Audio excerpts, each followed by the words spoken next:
बेटा मुझे माफ़ कर दे, तुझे पहचानने में ना मुझसे बहुत बड़ी गलती हो गई। नहीं पापा, माफ़ी आप मत मांगो, आप सही थे अपनी जगह पे। बस बेटा माफ़ी मैं इसलिए मांग रहा हूँ कि उस टाइम मैं बहुत ज़्यादा मजबूर था समाज के तानों से, और आज भी पता मैं तुम्हारी शादी के बाद कितना समाज में शर्मिंदा हूँ। दुनिया ने मुझे कितना सुनाया, भाई तेरी बेटी ने भाग के शादी कर ली, बाप की नाक कटवा दी। बेटा मैं 2 साल तो घर से बाहर ही नहीं निकला किसी शर्म के मारे। बस बेटा मुझे दुख इस बात का है कि तुम लोगों ने मेरी हाँ का इंतज़ार नहीं किया और उससे पहले जल्दबाजी में शादी कर ली भाग कर। सबसे बड़ा दुख बेटा मुझे यही। मैं उसके लिए माफ़ी मांगता हूँ पापा जी। पर पापा आप ये काम करने लगे?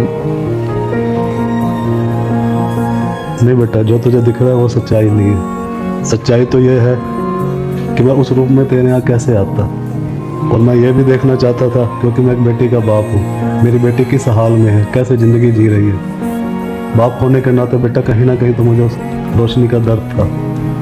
तो बेटा मैं इसलिए इस रूप में एक डिलीवरी बॉय बनकर आया ताकि तुम्हें मेरी असलियत पता ना चले। असलियत में आता तो वो मेरी हिम्मत नहीं थी कि आज मैं एक बिजनेसमैन अनिल घई नहीं, एक रोशनी का बाप अनिल घई आया अपनी बेटी से मिलने।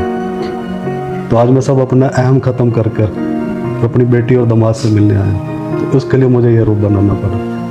और सही मायने में बेटा कोई दिक्कत नहीं है, सब कुछ ठीक ठाक है। आज भी मेरी कंपनी वैसे ही चल रही है, कोई किसी तरीके की परेशानी नहीं है। हम बस एक बार फ़ोन कर देते, हमें तो इस बात का डर था कि हम आपका सामना कैसे करेंगे।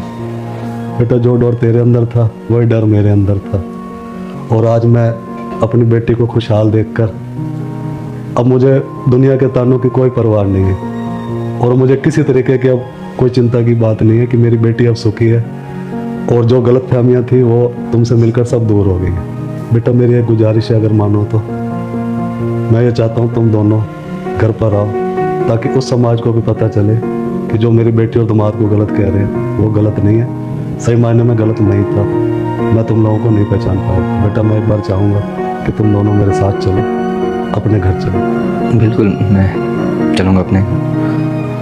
आप जब तक पानी लीजिए और मैं नाश्ते खाने का इंतज़ाम करवाता हूँ। रोशनी, खाने पीने का कुछ इंतज़ाम करो पापा के लिए। ठीक है।